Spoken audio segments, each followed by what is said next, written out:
Capítulo 21, página 500. Tratamiento emergente de lesiones osteomusculares. Contiene epidemiología de lesiones traumatológicas, terminología, principios de fijación, evaluación del paciente, tratamiento inicial, urgencias traumatológicas, fracturas frecuentes de huesos largos, complicaciones, movilización postoperatoria, resumen. Epidemiología de lesiones traumatológicas. Los accidentes siguen siendo una causa importante de muerte y discapacidad en todo el mundo. En las 5 primeras décadas de vida, los traumatismos provocan más muertes que cualquier otra causa. Y en todos los grupos de edad, los accidentes constituyen la quinta causa de muerte en Estados Unidos. En general, el alcance de las lesiones musculoesqueléticas depende de la cantidad de energía absorbida por un paciente politraumatizado. Las fracturas y las lesiones blandas son frecuentes debido a la alta energía implicada. De las más de 174.000 historias clínicas de pacientes en el Major Trauma Outcomes Study, el 48.6% tenía una o más lesiones osteomusculares entre 1982 y 1990. La discapacidad y sus costes asociados a los accidentes van en aumento. Al año se pierden cientos de miles de millones de dólares entre gastos médicos, pérdidas de productividad y daños materiales. Se han hecho progresos en el nivel nacional y global para proporcionar un mejor transporte y asistencia médica de emergencia más eficiente y de mejor calidad. Terminología. La comunicación entre especialistas afines es parte integral de una asistencia óptima al paciente. Hallazgos en el servicio de traumatología de urgencia deben representarse de forma precisa para los especialistas consultores. Esto es especialmente difícil cuando se escriben las localizaciones musculares. Aunque muchas lesiones se identifican con epónimos, la caracterización más práctica y de comprensión universal es aquella que cumple los principios anatómicos y mecánicos básicos. Tipo de fractura. Una fractura es una alteración de la arquitectura normal de un hueso. En las lesiones pediátricas puede ser una lesión de o a través de la placa de crecimiento cartilaginosa que puede ser invisible en las radiografías. Las fracturas agudas presentan bordes bien definidos y afilados en los fragmentos. Las fracturas crónicas tienen bordes con aspecto redondeado y esclerótico tras la resolución de hueso en los extremos de la fractura. Esta distinción puede efectuarse habitualmente mediante exploración clínica. Las roturas incompletas del hueso se denominan fracturas mayor en los niños y en adultos. El traumatismo crónico puede producir roturas microscópicas cuando se sobrecarga el hueso más allá de su límite elástico. Estas lesiones se denominan fracturas por sobrecarga y se consideran lesiones por uso excesivo. Cuando el hueso se rompe en una zona debilitada por una enfermedad preexistente se denomina fractura patológica. Las causas pueden ser debilitamiento por tumores óseos primarios, lesiones metastásicas, infección, enfermedad metabólica y lesiones en foco de fracturas previas.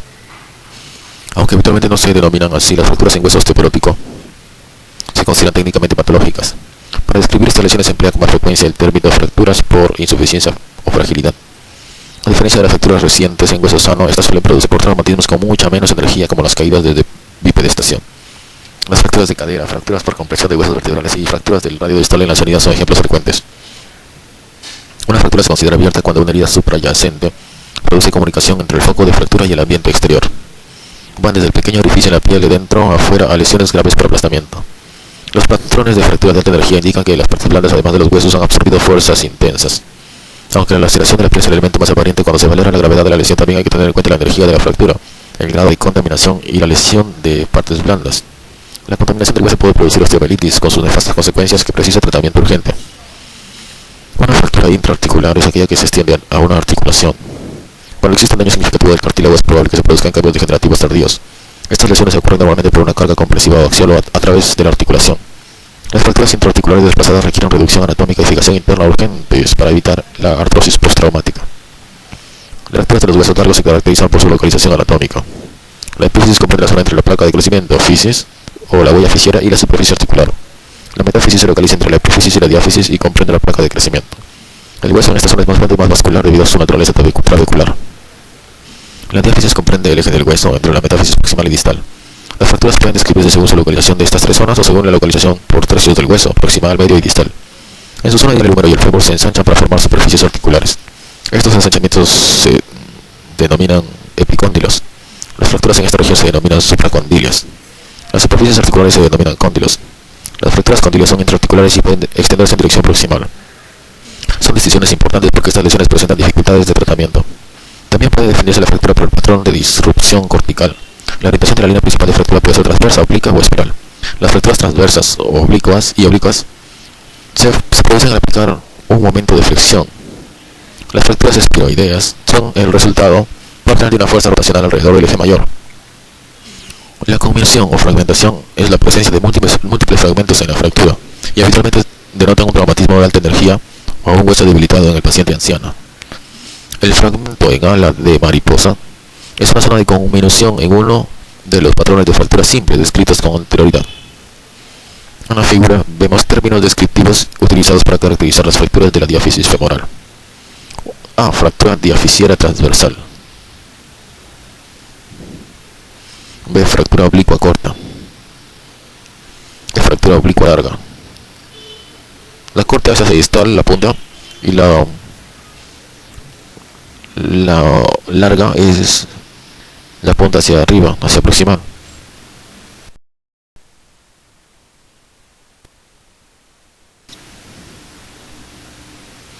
O la fractura oblicua corta, diafisiera transversal. La orientación de la línea principal de fractura puede ser transversa, obliqua o espiral. Oblicuas y oblicuas se producen al aplicar un momento de flexión. Las fracturas espiroideas son el resultado por general de una fuerza rotacional alrededor del eje mayor. La conminución o fragmentación es la presencia de múltiples fragmentos en la fractura y habitualmente denotan un traumatismo de alta energía o un hueso debilitado en el paciente anciano. El fragmento en ala de mariposa es una zona de conminución en uno de los patrones de fractura simple descritos con anterioridad. En la figura vemos términos descriptivos utilizados para caracterizar las fracturas de la diáfisis femoral. A. Fractura diafisiera transversal. B. Fractura oblicua corta. C. Fractura oblicua larga. La corta es hacia distal, la punta, y la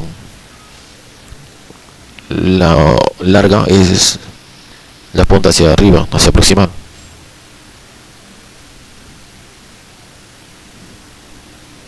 O la fractura oblicua corta,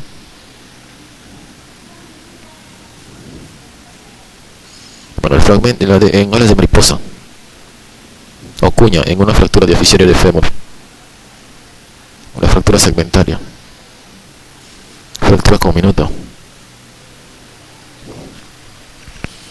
El desplazamiento, si existe, se describe mediante una combinación de principios. Estas deformidades pueden aparecer en cualquier plano. Cuando se ven radiografías simples puede establecerse si existe un desplazamiento coronal o sagital. No obstante, es importante recordar que el desplazamiento verdadero se produce en un plano intermedio. La traslación es la relación del fragmento proximal de fractura con el distal. Se describe en términos de porcentaje de solapamiento. Una fractura con una traslación del 100% en algún plano se dice que está totalmente desplazado. La angulación es simplemente el ángulo creado por los fragmentos de fractura desplazados. Se describe por la dirección del vértice que forman los fragmentos de la fractura, por ejemplo, vértice lateral de 20 grados. El componente final es la rotación. Para describir realmente la rotación hay que analizar una radiografía de gran tamaño de todo el segmento de la extremidad afectado, incluyendo la articulación situada por encima y por debajo. Una radiografía puede estar no desplazada en una proyección y tener un desplazamiento significativo en otra. Se ha identificado la fractura, hay que describirla de forma sistemática y coherente. Todas las descripciones comienzan por si la fractura es cerrada o abierta y su grado. Se supone que es una fractura cerrada si no se indica lo contrario. A continuación se señala la presencia de una fractura intraarticular. Después, el lado del cuerpo y el hueso lesionado. A continuación se describe el patrón de localización en el hueso. Por último se indica el desplazamiento según hemos descrito. La aplicación de este esquema permite un conocimiento uniforme de la fractura. Lesiones. En todas las regiones se producen con frecuencia lesiones ligamentosas. Cuando el ligamento se lesiona pero mantiene la continuidad se denomina esguince. Los esguinces son de intensidad variable desde las lesiones insignificantes hasta una inestabilidad articular. Las lesiones ligamentosas de grado 1 se deben al estiramiento de un ligamento o complejo ligamentoso. No suelen producir inestabilidad. El ejemplo típico de este tipo de lesión es un esguince de tobillo simple. Las roturas parciales de los ligamentos pueden ocasionar inestabilidad leve y se consideran lesiones de grado 2. Las roturas completas o lesiones de grado 3 provocan inestabilidad significativa en la articulación afectada. En este grado se incluyen las fracturas por abulsión en la inserción de estructuras ligamentosas. No hay que pasar por alto las lesiones ligamentosas porque pueden provocar inestabilidad articular significativa y alterar partes blandas y estructuras vasculonerviosas vecinas. Esto es especialmente importante cuando se evalúa el esqueleto axial. Una distensión es una lesión en un músculo tendón. Habitualmente se producen por uso excesivo. Una carga adicional en una estructura ya debilitada puede provocar estas lesiones. El reposo, hielo y compresión y elevación son los pilares de tratamiento. Principios de fijación. Fijación externa. La fijación externa proporciona estabilización de un segmento de una extremidad lesionada mediante el uso de clavos o alambres conectados a barras mediante abrazaderas o anillos. Con excepción de los clavos, el resto del aparato es externo al cuerpo, como su nombre implica. Los modelos recientes son cada vez más complejos, aunque su colocación es más sencilla y son más estables que nunca antes. La adición de modularidad ha aumentado sus posibles usos y permite montajes más adaptables y regulables. Los usos principales de la fijación externa siempre se refieren al tratamiento de fracturas abiertas, de fracturas en pacientes inestables que no toleran una anestesia prolongada o una pérdida de sangre, de fracturas complejas en las que no se recomienda reducción abierta y fijación interna, un RAFI, reducción abierta y fijación interna, de fracturas con lesiones vasculares asociadas que precisan estabilización y reparación vascular urgente y en cirugía especializada de reconstrucción de la extremidad. En fracturas con lesiones de partes blandas, la colocación de los clavos por vía percutánea reduce al mínimo el daño de las partes blandas y evita la zona contaminada, por lo que ayuda a reducir la incidencia de infección y retraso de consolidación. Los fijadores externos pueden emplearse como estabilización temporal o como fijación definitiva en ciertos casos. En fracturas complejas periarticulares, la fijación con placas o tornillos puede conseguir una estabilidad insuficiente. A veces la lesión de las partes blandas suprayacentes hacen que la exposición quirúrgica sea peligrosa. En estos casos, un fijador externo con los clavos introducidos a distancia de la fractura y de las partes blandas lesionadas puede proporcionar la estabilidad necesaria para la consolidación de la fractura. Los fijadores externos constan de tres elementos: clavos, conectores y barras, como vemos en la figura 21.2. Fijadores externos: A. Abrazaderas simples, que conectan en un solo clavo con las barras. Abrazaderas modulares: M, que conectan 2 o 3 clavos con la barra. Los clavos tienen rosca y son lisos y su tamaño es variable, sirven para conectar el hueso con el resto del fijador. La ubicación de los clavos puede estabilizar mejor la fractura sin comprometer la viabilidad de los fragmentos. Nunca hay que introducir clavos a través de la piel de vitalidad dudosa o infectada.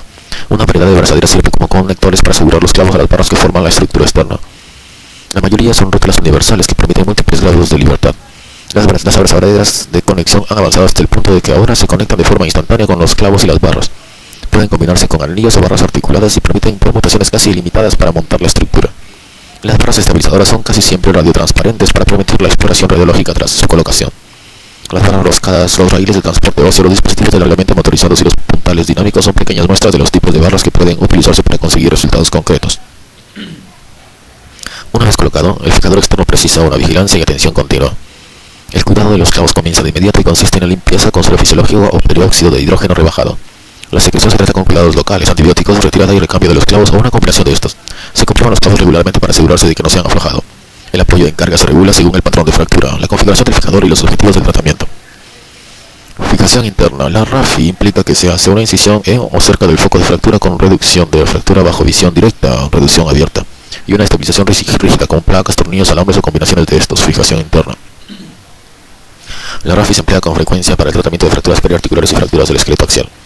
Esta técnica permite la reducción anatómica y la creación de montajes muy estables. Para conseguir estos resultados pueden emplearse diferentes implantes.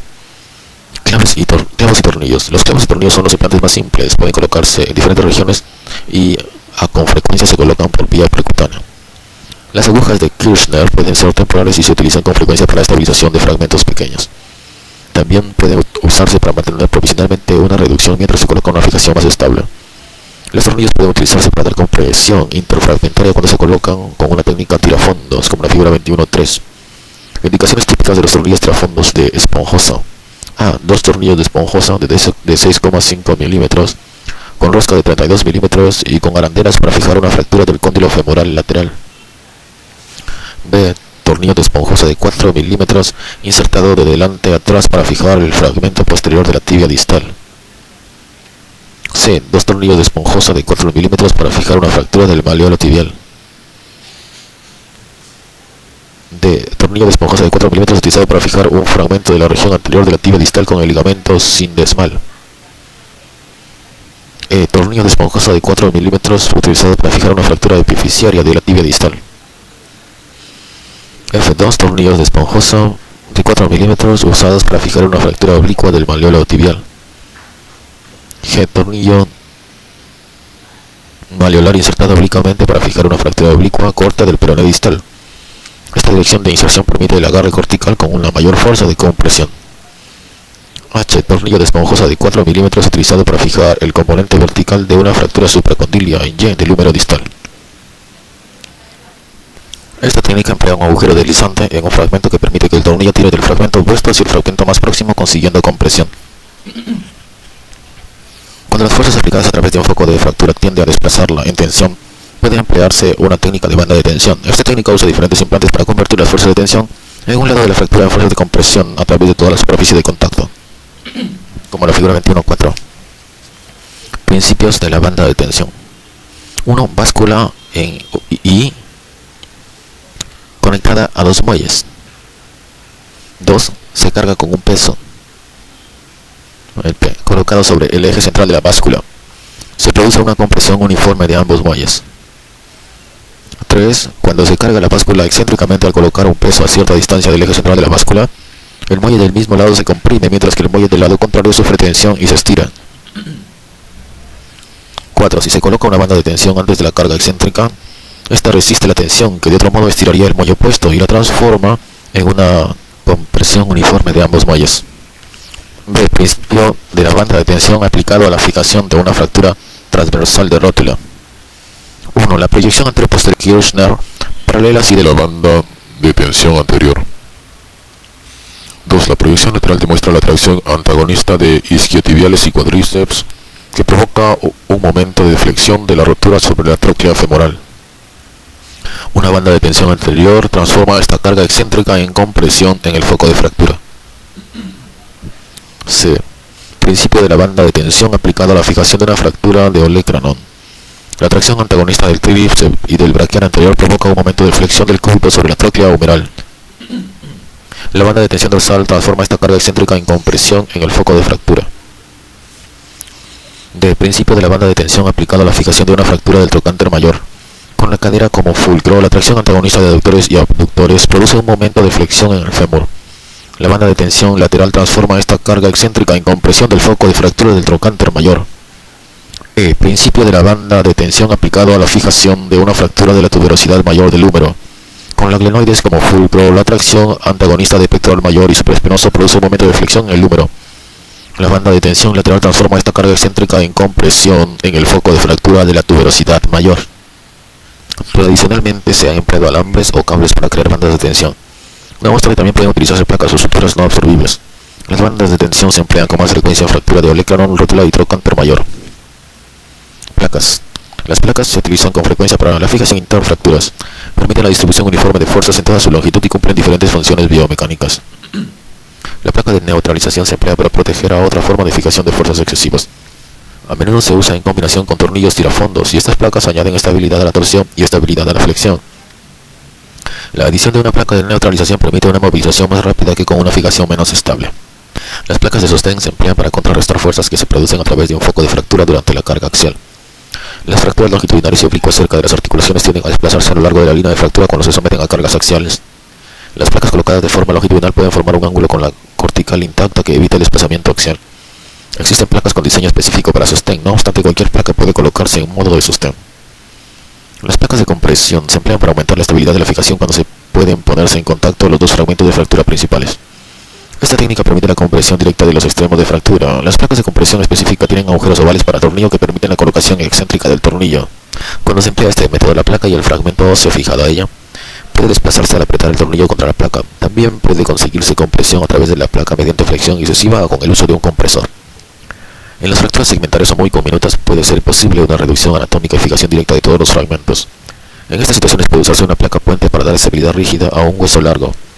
Se fijan de forma rígida los fragmentos proximal y distal intactos entre sí mediante la placa y se puentea el foco de fractura. Este concepto ha ganado adeptos últimamente porque permite una disección mínima del foco de fractura, ya que se podría desvitalizar los fragmentos con minutos segmentarios. Se han diseñado placas especiales para patrones de fractura y localizaciones anatómicas específicos. Algunos ejemplos son las láminas placas, los tornillos condilios dinámicos y las placas de reconstrucción pélvica. Clavos intramedulares. Al contrario que los alambres, placas y tornillos, los clavos intramedulares se colocan en el canal medular de los huesos largos. Se usan para estabilizar o puentear una fractura al tiempo que se controlan las fuerzas axiales de flexión y rotatorias. El enclavado IM intramedular permite también la fijación de una fractura mediante una incisión a distancia del foco de fracturas. Esta técnica se denomina enclavado cerrado porque no se abre el foco de fractura. Los clavos son de diferentes materiales y pueden ser acanalados, lisos, sólidos o canulados, como la figura 21.5. Vemos la figura 21.5, ejemplos de fijación intramedular para fracturas de la diáfisis tibial. A. Clavos de López. B. Clavos de R en un paciente con fractura con minuta abierta grave. La herida y la fractura evolucionaron bien. El clavo lateral prominente provocaba dolor en la rodilla hasta que fue retirado. C. Clavo intramedular encerrojado estático sin fresado en un paciente con fractura con minuta grave. Y D. Clavo encerrojado con fresado en un paciente con fractura cerrada grave. Cuando se colocan tornillos transversales a través del extremo proximal y del clavo, los clavos encerrojados controlan mejor la rotación y mantienen la longitud del hueso en presencia de la conminución o pérdida ósea. Pues para los tornillos del bloqueo pueden ser redondos u ovalados. El uso de un clavo como un agujero oval o de 11 anillos de bloqueo en uno de sus extremos permite que el fragmento óseo se deslice en dirección axial a lo largo del clavo, produciendo compresión en el foco de fractura. Los clavos colocados de esta manera se denominan con bloqueo dinámico. Cuando se introducen tornillos a través de agujeros redondos en ambos extremos del clavo, se considera un bloqueo estático. Número 21.6. A. Clavo intraocular encerrojado estático en los dos fragmentos proximal y distal. B. Clavo intramedular encerrojado fijado en el fragmento proximal o distal, moderado, pero no en ambos. Los clavos intramedulares pueden introducirse desde proximal a distal o viceversa y se denominan anterógrados o retrógrados, respectivamente. Los clavos pueden introducirse con o sin preparar el canal medular mediante fresado. Fresado consiste en la introducción de una fresa larga por el canal medular con intención de eliminar el hueso clavicular y ensanchar el canal. Esto permite la introducción de un clavo de mayor diámetro, lo que aumenta de forma sustancial la resistencia y rigidez del mismo. Sin embargo, el fresado provoca un aumento de presión en el canal medular, aumento de temperatura en el hueso cortical y embolización de contenido de la médula ósea al sistema vascular. Esta embolización no se tolera bien en los pacientes con alteración grave de la función pulmonar o inestabilidad hemodinámica. Al mismo tiempo hay esquirlas del hueso esponjoso y cortical en el interior del conducto y deposita este injerto óseo excepcional en el lugar de la fractura. Los clavos sin fresado se introducen sin fresado previo del canal. Esta ausencia de fresado evita la destrucción de la vascularización cortical procedente del sistema medular. Los clavos sin fresado se emplean habitualmente en las fracturas en las que existe una pérdida importante de partes blandas o desplegamiento perióstico. Evaluación del paciente. Anamnesis. La obtención de una anamnesis detallada del paciente con lesiones musculares es esencial para conseguir un diagnóstico y tratamiento precisos. Esto es difícil en los pacientes politraumatizados y ancianos, sin embargo es importante recopilar toda la información posible sobre el mecanismo de lesión. Las descripciones del accidente o del escenario pueden ser útiles porque determinados mecanismos específicos producen patrones de lesión concretos, como la tabla 21.1. Patrones frecuentes y lesiones asociadas. Mecanismo o patrón de lesión y lesiones asociadas. Mecanismo o patrón de lesión: caída desde altura. Lesiones asociadas: fractura del calcáneo, fractura de meseta tibial, fractura alrededor de la cadera, fue muy próxima a la acetaula, fractura vertebral en estallida. Otro mecanismo o patrón de lesión: eyección desde un vehículo. Lesiones: traumatismo craneoencefálico cerrado, fracturas vertebrales. Otro mecanismo o patrón de lesión: colisión lateral con vehículo motorizado, fractura pélvica por compresión lateral, lesión craneoencefálica cerrada, lesión torácica. Colisión frontal con vehículo, lesión visceral abdominal motorizado, fractura pélvica en libro abierto, hemorragia retroperitoneal.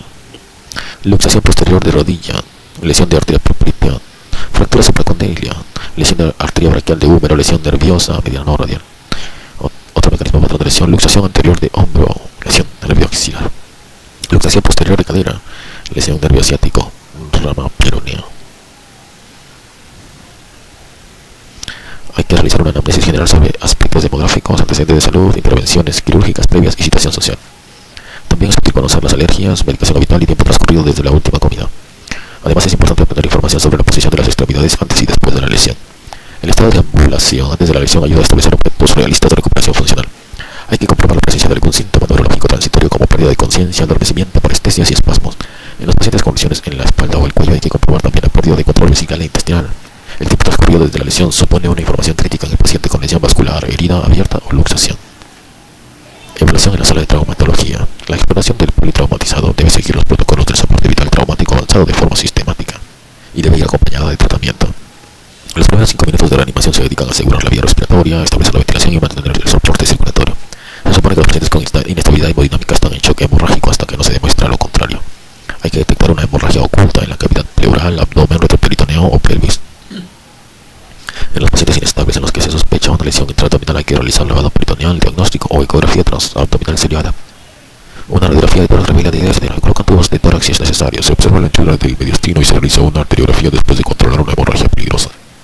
Se comprueba la inestabilidad pélvica, así como la necesidad de fijación externa pélvica rápida. Se anota el estado neurológico del paciente a su llegada y se calcula la puntuación en la escala de coma de Clark. Con sospecha de lesión craneoencefálica, hay que realizar lo antes posible una tomografía computarizada TC.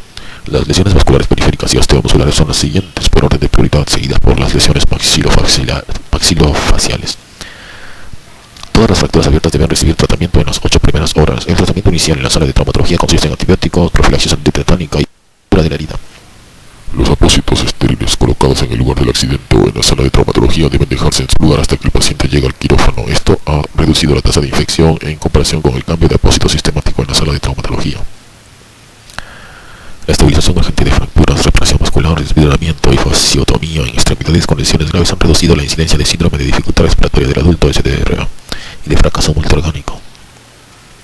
Las lesiones menos graves y cuando el paciente está estable puede completarse el cierre de la herida, la reconstrucción articular compleja y la reparación de lesiones maxilofaciales. Las fracturas pélvicas graves se evalúan durante la valoración primaria debido a la posibilidad de exsanguinación. Las lesiones de la columna cervical acompañadas de daño neurológico precisan también atención inmediata. Aparte de estas excepciones, la exploración y el tratamiento de las extremidades se retrasa hasta la valoración secundaria después de haber controlado la vía respiratoria y de conseguir estabilidad hemodinámica. Estas exploraciones y tratamientos pueden ser simultáneos mediante abordaje en equipo. A lo largo de la fase de reanimación durante el resto de la evolución hospitalaria, la reexploración asegura que ninguna lesión pasa desapercibida. Valoración terciaria. Los signos de fractura pélvica deben explorarse al comienzo de las tareas de reanimación. Las contusiones y el edema masivos en flanco o nalga son indicativos de una hemorragia importante. La lesión Morel-Lavalle es una lesión equimótica sobre el trocánter mayor que representa una lesión por desguantamiento subcutáneo. Esta lesión se asocia con frecuencia a fracturas acetabular. La presencia de sangre en el acto uretral indica una lesión en la vía genitourinaria y puede ser un signo de fractura pélvica subyacente. La palpación de la sínfisis, así como de las articulaciones sacrílicas, puede ayudar a determinar la presencia de separación. La rotadura y la compresión lateral suave sobre las crestas ilíacas anteriores aportan información sobre la estabilidad del anillo pélvico. Cualquier apertura o laxitud significa inestabilidad y puede ser una causa de hemorragia. Se realiza una exploración rectal y vaginal, observando la presencia de hemorragia, laceraciones, fragmentos óseos, hematomas o masas. Las heridas o los fragmentos óseos palpables en cualquiera de estas exploraciones son diagnósticas de fractura pélvica abierta que conlleva a un mal pronóstico. En todo momento el equipo de politraumatismos debe tomar medidas para proteger al paciente de una lesión autoprovocada o iatrogénica de la médula espinal. Esto comprende el cumplimiento de todas las precauciones para la columna vertebral hasta que se confirme que la columna vertebral del paciente está intacta mediante la exploración física y sospecha clínica o mediante confirmación radiológica cuando se considere necesario. La columna cervical se estabiliza con un collarín cervical duro y la columna torácica lumbar se protege manteniendo al paciente en posición supina plana en todo momento. Si hay que mover al paciente se emplea una técnica de rodadura como un tronco estricto. En ocasiones es necesario utilizar sistemas de restricción físicos para evitar lesión autoprovocada por movimientos de la cabeza o extremidad inferior que pueden provocar momentos rotacionales, translacionales o de flexión sobre la columna vertebral. Hay que tener un cuidado especial en los pacientes combativos o en aquellos con alteración del estado mental y que pueden haber perdido la capacidad de protegerse a sí mismos frente a una lesión añadida. El explorador debe observar la presencia de deformidad, edema o equimosis. Hay que comprobar la presencia de dolor, la palpación en la región en la que el paciente refiere dolor o algún otro hallazgo. Hay que distinguir entre si el dolor se localiza en la línea media o en la zona paravertebral. En los pacientes con defecto neurológico conocido o dolor en la espalda o el cuello, hay que evaluar la sensibilidad pilionar y el tono del esfínter anal. Hay que explorar los reflejos tendinosos profundos y los reflejos patológicos como el bulbo cavernoso o el de Babinski. La presencia de indemnidad sacra, o sea, sensibilidad pilionar durante la flexión del dedo gordo intacta, supone al menos una continuidad parcial de las vías largas de sustancia blanca. En una serie amplia, la indemnidad sacra era predictiva de una lesión incompleta en el 97% de los pacientes con lesión de la médula espinal. Las radiografías de la columna toracolumbar están indicadas cuando el paciente presenta dolor, cuando hay equimosis, abrasiones o escalones o cuando se ha producido una eyección de un vehículo o una caída desde una altura significativa.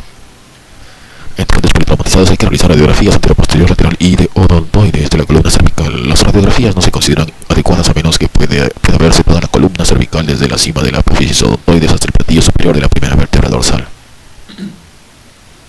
Las lesiones de la columna cervical pueden estar causadas por diferentes mecanismos y pueden dividirse en tres categorías principales. El primero es un traumatismo directo sobre el propio cuello. El segundo método es el movimiento de la cabeza respecto al esqueleto axial.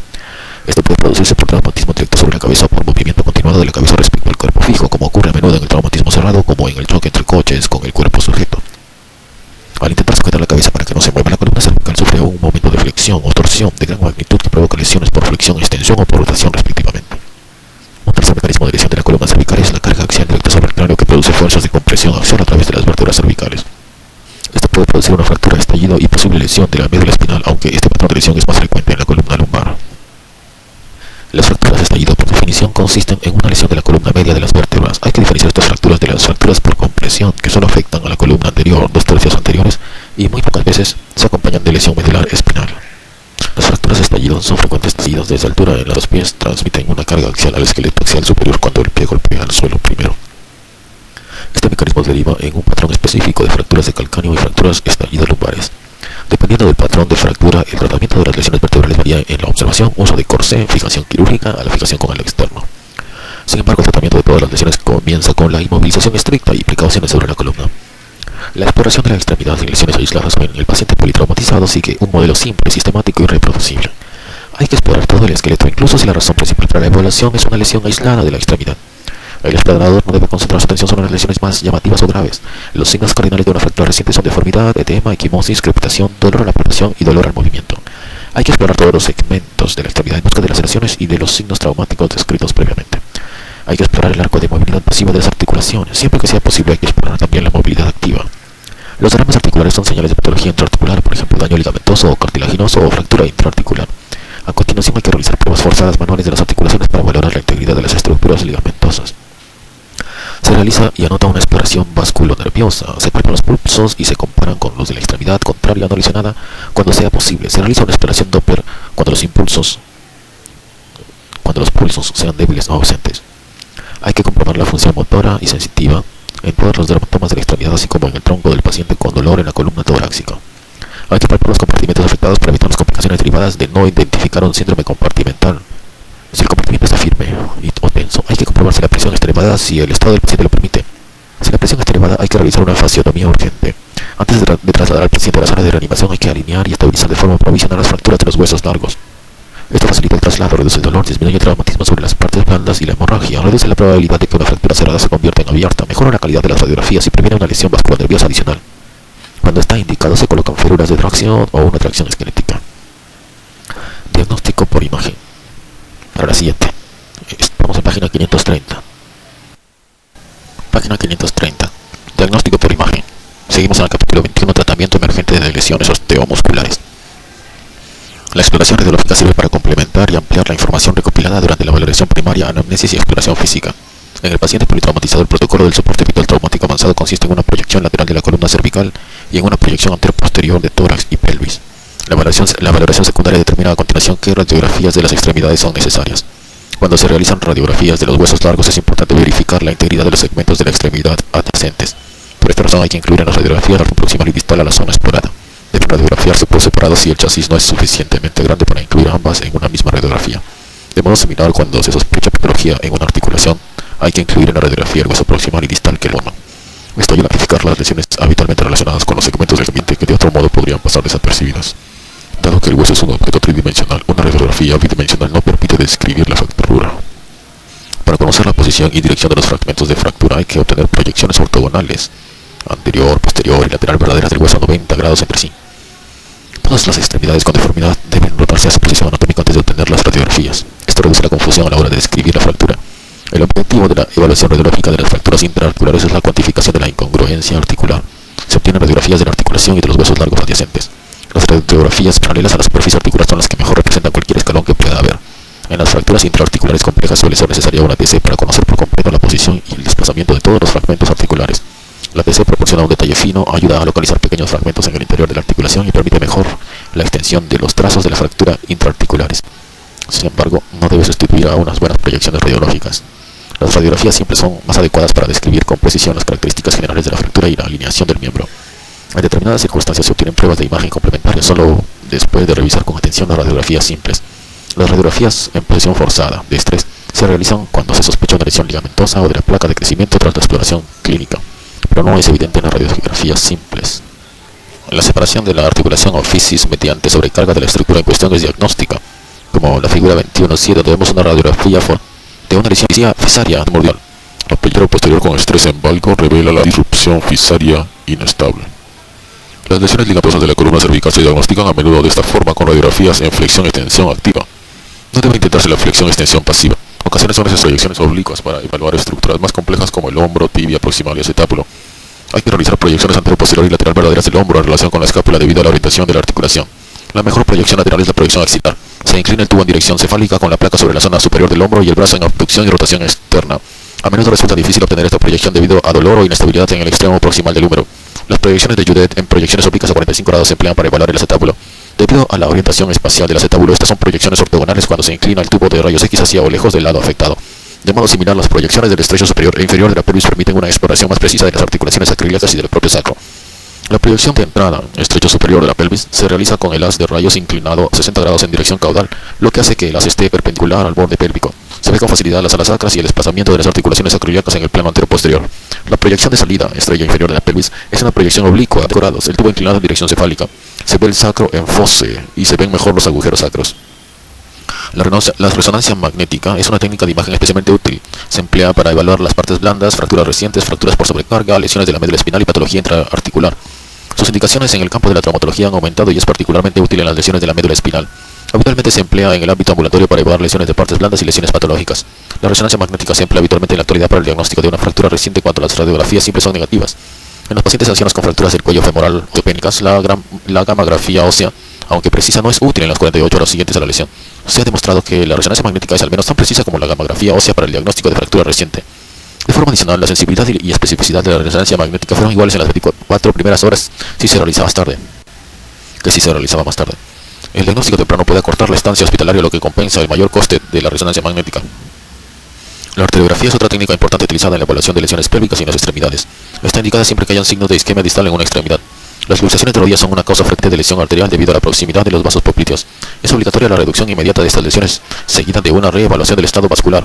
En los casos en los que se recuperan los pulsos tras la reducción, sigue estando indicada la arteriografía debido a la probabilidad de lesión de la íntima de la arteria con trombosis diferida.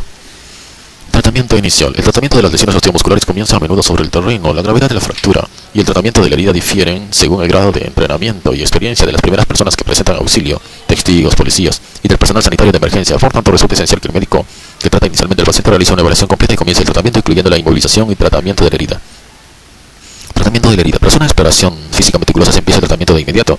Se mantienen todos los apósitos estériles colocados en el lugar del accidente o en la sala de urgencias hasta que puedan retirarse en condiciones adecuadas. Las férulas simples y los apósitos las retira parcialmente un único médico mediante técnica estéril. Se retira la contaminación superficial por suciedad, gravilla o hierba. Si se prevé un retraso importante antes del desbridamiento quirúrgico formal, puede realizarse un lavado pulsátil en la sala de traumatología. A continuación se aplica suero fisiológico estéril o apósitos impregnados con povidona ayodada. Se ha comprobado que el tratamiento poco cuidadoso de las heridas en el servicio de urgencias aumenta la tasa de infección en un 300 a 400%. Se administra profilaxis antitetánica y antibióticos de amplio espectro por vía intravenosa. A continuación se efectúa la inmovilización de la misma forma que para una fractura cerrada. La hemorragia externa en las extremidades se controla mediante compresión manual directa. Tras el tratamiento inicial de la herida, el desbridamiento temprano y la reevaluación de las heridas con cambios frecuentes de apósito pueden prevenir la infección secundaria y la translocación bacteriana consiguiente. La protección añadida frente a la malnutrición proteínica puede prevenir la translocación bacteriana intestinal y la infección sistémica. Los ejercicios de movilidad y de fortalecimiento muscular tempranos pueden acortar el ingreso hospitalario, la duración de la rehabilitación y la discapacidad a largo plazo. Reducción e inmovilización. Todas las fracturas desplazadas y luxaciones se reducen con suavidad para recuperar la alineación de la extremidad.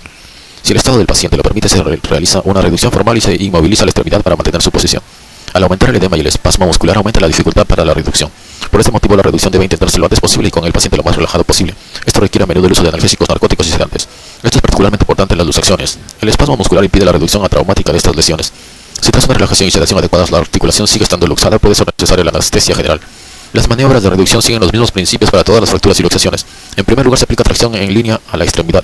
Si la cubierta de partes blandas que rodea a los fragmentos de fractura está intacta, esto puede hacer todo lo necesario para obtener una alineación satisfactoria, como la figura 21.8.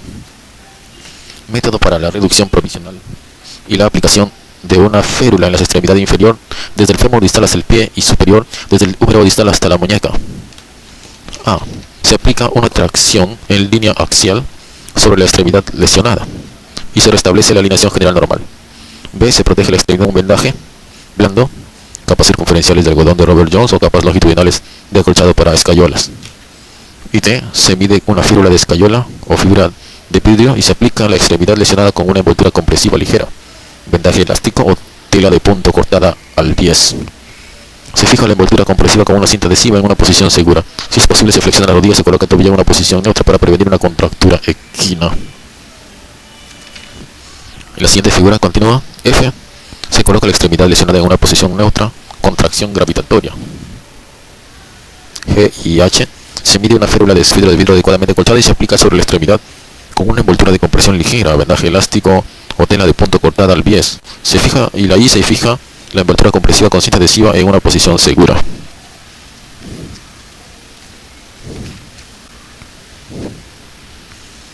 A continuación se reproduce y exagera la deformidad para desengranar los extremos de los fragmentos. Por último se invierte la mecanización y se inmoviliza la fractura. Se de nuevo el estado vasculo nervioso tras la maniobra de reducción y colocación de férula. Cuando se consigue la reducción o alineación satisfactoria debe mantenerse mediante la inmovilización con escayola, férula o tracción continua.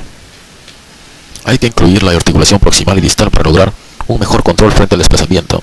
Son necesarias radiografías post-reducción para confirmar la presencia de alineación y rotación. Las fracturas no desplazadas se tratan de la misma manera que las desplazadas, excepto en que no es necesaria la reducción. Sigue siendo importante obtener radiografías adecuadas y realizar una evaluación completa de la extremidad lesionada. Se aplican los mismos principios de inmovilización. La mayoría de las fracturas no desplazadas no requiere tratamiento quirúrgico. Inicialmente se colocan férulas y después se cambian por escayolas circunferenciales cuando haya bajado el edema. Las lesiones ligamentosas requieren una inmovilización similar. Se hace una evaluación completa de la articulación como se ha descrito con anterioridad y se efectúa una exploración musculonerviosa completa de la extremidad. Son frecuentes el dolor, derrame o hemartrosis que indican patología intraarticular. Después se inmoviliza la extremidad y se vuelve a evaluar cuando haya disminuido el dolor y el edema agudo. El fundamento de la inmovilización es triple. En primer lugar, la inmovilización, sobre todo con sistemas de tracción o compresión, reduce la hemorragia. En segundo lugar, puede evitarse una lesión adicional de las partes blandas. Disminuye la probabilidad de convertir una fractura cerrada en otra abierta. En tercer lugar, la inmovilización de la fractura reduce el dolor. Esto facilita el traslado del paciente y la evaluación radiológica. Todas las fracturas y luxaciones deben fijarse o inmovilizarse en el servicio de urgencias. Con mucha frecuencia las férulas se hacen con yeso o fibra de vidrio almohadilladas. Las férulas pueden fijarse con manguito de tejido cortado al bies, cintas elásticas y vendas de algodón, siempre sin constricción. La indicación de escayola circular en la fase aguda es cuestionable. Dado que el edema en la extremidad lesionada aumenta durante 48 a 72 horas, una escayola circular puede ser demasiado constrictiva y ocasionar necrosis por presión o síndrome compartimental. En los casos en los que la escayola va a ser el tratamiento definitivo, se coloca una escayola circunferencial, que luego se abre longitudinalmente para adaptarse al edema. Sin embargo, no hay que abrir el almohadillado. Esto mantiene la reducción con más efectividad que una férula abierta. Tracción. La tracción se usa para inmovilizar fracturas o luxaciones desplazadas por fuerzas musculares que no pueden controlarse de forma adecuada con férulas simples. Las indicaciones más frecuentes son las lesiones pélvicas por fuerzas de corte verticales, luxaciones de cadera, fracturas acetabulares y fracturas de los 2/3 superiores del fémur. La tracción puede aplicarse a través de la piel o a través del hueso mediante un clavo o aguja introducido en posición distal al foco de la lesión. La tracción cutánea superior a 4 kilogramos durante un periodo de tiempo prolongado produce daños en la misma. La tracción cutánea es útil tan solo en las fracturas de caderas geriátricas y en lesiones pediátricas que precisan una fuerza de separación limitada. La férula de tracción temporal HARE, que aplica una fuerza de separación a través de un estribo de tobillo, puede proporcionar una inmovilización efectiva para la diáfisis femoral. Puede colocarse sobre el terreno y ayuda a facilitar el transporte y la movilización, pero solo se utiliza de forma temporal. La tracción esquelética puede durar un periodo de tiempo más prolongado y con mayor peso que la tracción cutánea, como la figura 21.9. Tracción ósea para una fractura de la diáfisis femoral con un clavo tibial y suspensión equilibrada con férula de Thomas y conexión de Pearson. B. Tracción ósea 90-90. C. Tracción con polea, descrita por Neufeld y Mooney. La ortesis de fractura incorpora un clavo de tracción en la tuberosidad tibial. Durante la colocación de la aguja o clavo de tracción deben evitarse las estructuras vasculonerviosas. Una vez colocado se comprueba la tensión en la piel, que puede relajarse mediante incisiones si es necesario. A continuación se tapan las heridas con gasas impregnadas con povidona yoyada. La infección del trayecto del clavo es una complicación frecuente que puede ocasionar osteomielitis en el peor de los casos. Por este motivo hay que limpiar con una solución media de peróxido de hidrógeno y vendar en condiciones estériles todos los emplazamientos previstos para clavos con cada cambio de enfermera. Prioridad del tratamiento quirúrgico. Después de acabar la valoración secundaria y realizar las pruebas diagnósticas necesarias, se realiza el traslado del paciente politraumatizado al quirófano. Las decisiones quirúrgicas se toman en forma continua según la evolución del paciente. El cirujano de politraumatizados es el coordinador del tratamiento y es quien da prioridad a todas las técnicas quirúrgicas tras consultar con el anestesiólogo, neurocirujano y cirujano ortopédico. En primer lugar se efectúan las técnicas quirúrgicas y se puede revisar capas adicional según el estado paciente. Las hemorragias intraabdominales, torácicas, retroperitoneales e intracraneales son urgencias quirúrgicas inmediatas. Estas son hemorragias visceral aguda, lesiones aórticas o en la vena cava, lesiones del corazón o de los vasos pulmonares, lesiones intracraneales con efecto masa, fracturas craneales con hundimiento y fracturas pélvicas con inestabilidad asociada. Además de la hemorragia, la cirugía inmediata está indicada también para la prevención de estado séptico por insuficiencia respiratoria, prevención de infecciones locales y sistémicas por heridas abiertas y desvitalizadas y conservación de la extremidad. La estabilización de fracturas de la diáfisis femoral y de fracturas abiertas a la vez puede realizarse simultáneamente o tras estabilización hemodinámica del paciente. Las lesiones vasculares que ponen en riesgo la extremidad deben recibir tratamiento inmediato porque el tiempo de isquemia caliente se limita a 6 horas para poder conservar la extremidad. Las decisiones sobre viabilidad de la extremidad, síndrome compartimental y necesidad de amputación de la extremidad mutilada se realizan en el mismo ámbito. También hay que valorar la capsulotomía y el RAFI urgente de fracturas de la cabeza femoral. así como la reducción de una luxación posterior de la cadera para reducir el riesgo de necrosis vascular. El tratamiento definitivo de fracturas complejas de la extremidad superior o fracturas intraarticulares se emprende cuando el estado del paciente lo permite. A continuación se valoran las lesiones de la columna vertebral, acetábulo y extremidad superior. La reparación quirúrgica de lesiones maxilofaciales pueden retrasarse varios días habitualmente según el estado del paciente. Urgencias traumatológicas, disrupciones del anillo pélvico. Las disrupciones del anillo pélvico son una causa principal de morbilidad y mortalidad en el paciente politraumatizado. Aunque la muerte se produce por hemorragia retroperitoneal incontrolada y otras lesiones asociadas, las complicaciones como dolor lumbar bajo, dismetría de miembros inferiores, dispareunia, dificultades para el parto e impotencia están causadas por la disrupción anatómica del anillo pélvico. Las fracturas pélvicas pueden ser particularmente letales cuando aparecen en combinación con lesiones significativas de otros sistemas orgánicos principales. Debido a la intensa fuerza necesaria para romper el anillo pélvico en pacientes jóvenes, no es sorprendente que hasta el 80% de dichos pacientes tengan lesiones osteomusculares adicionales. Las tasas de mortalidad en el paciente con lesiones del anillo pélvico de alta energía son del 15 al 25% aproximadamente. La mortalidad se multiplica por 13 cuando el paciente presenta hipotensión. Cuando se combina con una lesión cráneoencefálica o abdominal se requiere intervención quirúrgica. La mortalidad aumenta al 50% cuando son necesarias ambas intervenciones. La mortalidad sube al 90%. Clasificación. Los cirujanos ortopédicos y los traumatólogos clasifican las disrupciones del anillo pélvico en dos grupos principales, estables e inestables. Una pelvis estable se define como aquella que puede soportar las fuerzas fisiológicas normales sin desplazamiento. Esta estabilidad depende de la integridad de las estructuras óseas y ligamentosas, como en la figura 21.10, donde vemos en los anillos pélvicos 3 anillos de estabilidad pélvica. Las estructuras osteoligamentosas intactas de la pelvis mantienen su integridad respecto a la estabilidad. La bisagra posterior, formada por los ligamentos sacroiliacos posteriores y los ligamentos iliolumbares, es imperativa para mantener la estabilidad vertical. El ligamento sacroespinoso previene la rotación y el sacrotuberoso previene la migración vertical. Siempre que estos, el sacroiliaco anterior y la sínfisis estén intactos, la pelvis permanecerá estable. No obstante, si la sínfisis anterior está abierta o el sacro está aplastado en la zona posterior, como se ve en B y C, la bisagra posterior permanece intacta y la pelvis suele mantener la estabilidad vertical. Los ligamentos sacroespinosos están intactos, por lo que se evitan las anomalías rotacionales.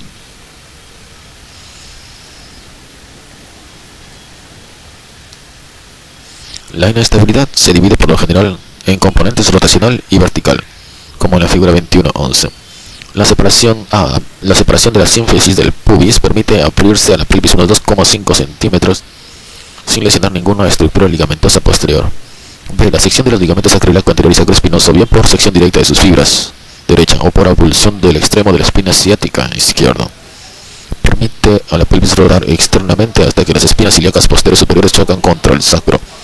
No obstante, fíjese en que las estructuras ligamentosas posteriores, es decir, ligamentos sacroiliacos posteriores e iliolumbares, permanecen intactos, por tanto no es posible desplazamiento en el plano vertical. Sección de los ligamentos en banda de tensión posterior, es decir, el sacroiliaco posterior así como el iliolumbar representados aquí en el lado izquierdo, más una avulsión de la apófisis transversa de 1.5 que produce una inestabilidad completa de la hemipelvis. Fíjese en que ahora es posible el desplazamiento posterior. Estos desplazamientos pueden apreciarse en la radiografía anteroposterior inicial. Entre las lesiones estables se encuentran las fracturas no desplazadas del anillo pélvico y los desplazamientos anteriores menores de 2,5. La inestabilidad rotacional se caracteriza por un ensamiento de la sínfisis del pubis por un dentro de las fracturas de las ramas púbicas superior a 2,5 centímetros. La traslación superior de la hemipelvis a través de fracturas del sacro o del ilíaco y la disrupción de la articulación sacroiliaca superior a 1 centímetro supone una inestabilidad vertical. Los estudios de sección seriada revelan que la sección o ruptura de los ligamentos de la sínfisis solo permiten una separación de 2,5 centímetros o menor, manteniendo la estabilidad. La sección añadida de los ligamentos sacroiliacos anteriores y sacroespinosos y sacrotuberosos, el suelo de la pelvis, produce inestabilidad rotacional. La inestabilidad vertical solo se produce tras la sección añadida de los ligamentos sacroiliacos posteriores. Las fracturas desplazadas, fracturas de la rama superior e inferior del pelvis, fracturas del ala sacra o del ilíaco, pueden producir patrones de inestabilidad similares. Un desplazamiento anterior significativo se acompaña de una disrupción posterior correspondiente porque la pelvis es una verdadera estructura en anillo. Las disrupciones del anillo pélvico suelen ser una combinación de fracturas y lesiones ligamentosas. Es esencial la identificación temprana de una disrupción del anillo pélvico porque es muy probable que se acompañe de una hemorragia copiosa. Además, estas lesiones requieren estabilización para establecer la anatomía del anillo pélvico y disminuir la discapacidad tardía. La determinación de la estabilidad de la hemipelvis lesionada debe establecerse mediante una combinación de exploración física y revisión de la radiografía anteroposterior. En ocasiones puede detectarse un defecto anterior mediante palpación de la sínfisis del pubis. La inestabilidad rotacional se puede apreciar mediante compresión y separación manual de la pelvis sobre las espinas ilíacas anteriores. Como la manipulación repetida puede originar lesiones iatrogénicas, esta se debe realizar una vez. La inestabilidad vertical puede apreciarse cuando la tracción se aplica y se elimina a través de la extremidad inferior no lesionada extendida. En el 90% de los casos esto es suficiente para evaluar la estabilidad y dirigir el tratamiento inicial. Las lesiones anteriores se identifican con facilidad en esta proyección, que también permite detectar la mayoría de las lesiones posteriores inestables. Las fracturas por avulsión de las apófisis espinosas de L5 y de las espinas isquiáticas indican una disrupción ligamentosa y habitualmente son fáciles de ver. Una separación o desplazamiento posterior amplios de la hemipelvis en dirección superior mayor de 1 centímetro indica una disrupción posterior completa e inestabilidad. Se han creado sistemas de clasificación detallados basados en la dirección de la fuerza, estabilidad de la pelvis, localización de la fractura o si se trata de una lesión abierta o cerrada. La clasificación de Comprehensive Pelvic Disruption de la Arbeitsgemeinschaft für Synthesenfragen AO combina el mecanismo de lesión en el grado de inestabilidad pélvica. Las lesiones tipo A conservan la integridad de las estructuras óseas y ligamentosas posteriores. Estas lesiones mantienen un anillo pélvico estable y habitualmente no requieren tratamiento adicional a menos que exista una lesión neurológica relacionada con una fractura sacra. Las lesiones tipo B representan una disrupción incompleta de la pelvis posterior. Estas lesiones producen inestabilidad rotacional de la pelvis. Es característico un grado variable de disrupción de la articulación sacroiliaca o del sacro. Estas lesiones se producen tanto por mecanismo de comprensión anterior como lateral. En las lesiones pélvicas tipo C, la hemipelvis presenta inestabilidad vertical rotacional y posterior. Las fracturas por compresión lateral, así como por fuerzas de corte vertical, se asocian a lesiones intraabdominales y cráneoencefálicas. La causa más frecuente de muerte en una lesión por compresión lateral de la pelvis es el traumatismo cráneoencefálico cerrado asociado. Las lesiones por compresión antero-posterior tienen el riesgo más alto de hemorragia retroperitoneal y también son más frecuentes las lesiones viscerales intrapélvicas de patrón antero-posterior. La mortalidad en las lesiones por compresión antero-posterior está relacionada con una combinación de hemorragia retroperitoneal y lesiones viscerales. Hemorragia en una fractura pélvica. La hemorragia en las fracturas pélvicas procede habitualmente del plexo venoso pélvico posterior y de las superficies óseas trabeculares sangrantes. En menos del 10% de los casos procede de una arteria mediana, como en la figura 21.12, anatomía un corte aspecto interno de la pelvis, con los grandes vasos en el plexo lumbosacro, así como el suelo de la pelvis y el contenido de la pelvis vejiga y recta. Vemos una arteria, la arteria ilíaca interna hipogástrica. Ella proviene de la arteria ilíaca común. También el paquete desciende junto con el uréter. De ella también parte la arteria ilíaca externa. También ahí regresa la vena ilíaca externa por adelante. El conducto deferente, el nervio aspirador, la arteria vesical superior.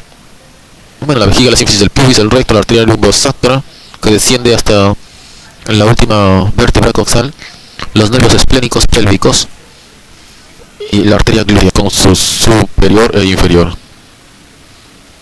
Los nervios S1 y S2. La hemorragia procedente de una arteria principal es todavía menos frecuente. Dos series amplias tuvieron una tasa de hemorragia procedente de los vasos femorales o ilíacos, el 1 y del 0%. A la vista de estos hallazgos, el tratamiento inicial debe concentrarse en el control de la hemorragia venosa. La reducción y estabilización del anillo pélvico desplazado ayuda a conseguirlo. La reducción disminuye el volumen pélvico y tapona los vasos sangrantes mediante compresión de las vísceras y hematoma pélvico. La estabilización mantiene la reducción y evita el movimiento de la hemipelvis, reduciendo así el dolor y limitando la disrupción de los coágulos en fase de organización. Dado que la reducción y la estabilización consiguen habitualmente controlar la hemorragia venosa, en los pacientes que no responden a estas maniobras hay que sospechar una hemorragia arterial. Estabilización. La reducción y estabilización de la pelvis pueden conseguirse por diferentes medios mecánicos, como el algoritmo de tratamiento de la fractura pélvica. EVA significa exploración bajo anestesia. RAFI, reducción abierta y fijación externa. SI, sacroiliaca. Vemos primero una fractura pélvica, reanimación, reflujo, entonces evaluar tres cosas: estabilidad, EVA clínica, ya hemos dicho exploración bajo anestesia clínica, radiográficas, TC, 2, desplazamiento, el rotacional, el axial, y 3, características del paciente. Entonces podemos encontrar cuatro cosas: pelvis estable, puede ser no desplazada, y entonces tratamiento sintomático, o también pelvis estable con desplazamiento rotacional, entonces RAFI si está indicada. Que hemos dicho RAFI, reducción abierta y fijación externa. O pelvis con inestabilidad rotacional, entonces reducción cerrada, fijación externa, o RAFI sobre todo si intervención urológica o abdominal. O podemos encontrar también una pelvis con inestabilidad rotacional y vertical. Entonces vemos la localización de la fractura. La articulación SI, sacroiliaca extraarticular. Politraumatismo aislado. Si encontramos que sí es politraumatismo aislado, entonces reducción en tracción y fijación externa. Puede ser RAFI si reducción no satisfactoria. O si la articulación, la localización de la fractura es articulación, entonces RAFI.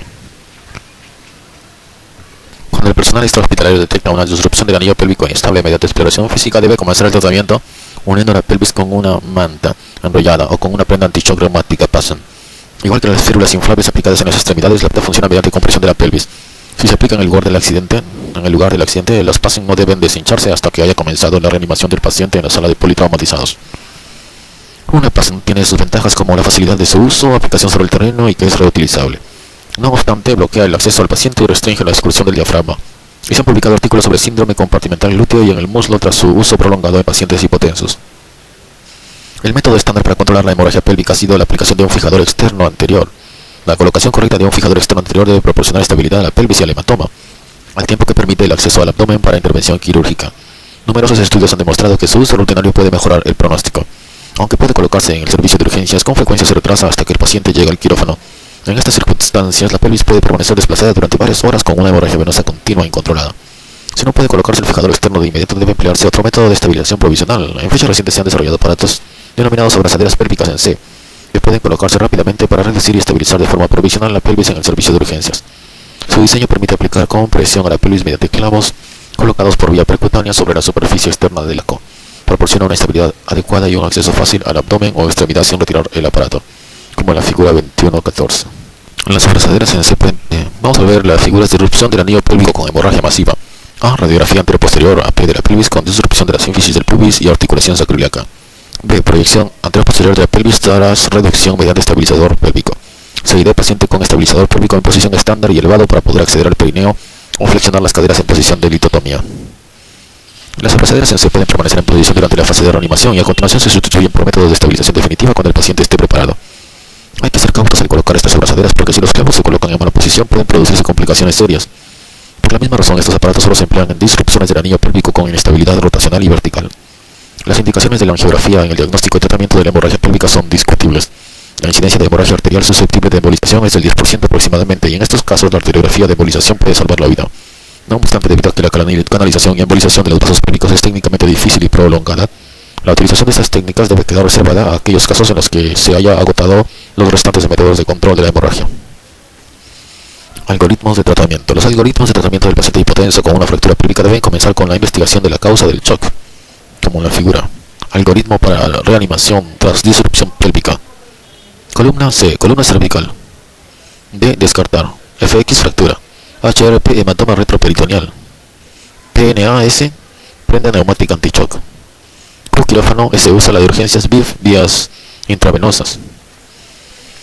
Lesión primero. Entonces expiración de oxígeno, posición, intubación, control columna C, o sea columna cervical. Vía aérea. Respiración, tubos de tórax, oxígeno. Circulación. Al mismo tiempo, VIP, que es vías intravenosas. Cristaloides, sangre, control pérdida externa, evaluación abdominal, evaluación de inestabilidad pélvica. También dentro de la circulación tendremos que ver 4 cosas más. Estabilidad hemodinámica de la pelvis en pelvis estable. Si encontramos eso, continuar evaluación y tratamiento. Si está estable, bueno, vamos a ver inestabilidad hemodinámica con pelvis inestable. Y también inestabilidad hemodinámica con pelvis inestable.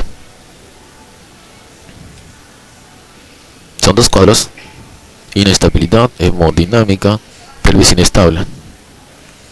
Hay 3 cuadros que dicen lo mismo. Inestabilidad hemodinámica, pelvis inestable. 2 se unen para reposición de sangre. Radiografía, columna cervical, tórax y anteroposterior pelvis. De aquí pueden suceder 2 cosas. PNAS, la prenda neumática anti-shock, en SU, en sala de urgencias. Q urgente, o sea, quirófano urgente. Fijación externa de la pelvis. Lavado peritoneal, que puede ser positivo o negativo. Si es positivo, la laparotomía y podemos llegar a que sea estable. Pero si es inestable, taponamiento pélvico, no coagulopatía. Si sigue inestable, angiografía. La angiografía puede ser de vaso grande o vaso pequeño. Si es de vaso grande, control quirúrgico hasta estabilizar. Y si es vaso pequeño, embolización. Y si es inestable, aún con embolización, bueno, no, hay una flecha que indica, pero no continúa. Y entonces estábamos en la reposición de sangre, radiografía, columna C, tórax y anterior de pelvis, que habíamos dicho PNAS, que es prenda neumática anti-shock en sala de urgencias. O por otro lado, lavado peritoneal. Si es positivo, la laparotomía hasta estable.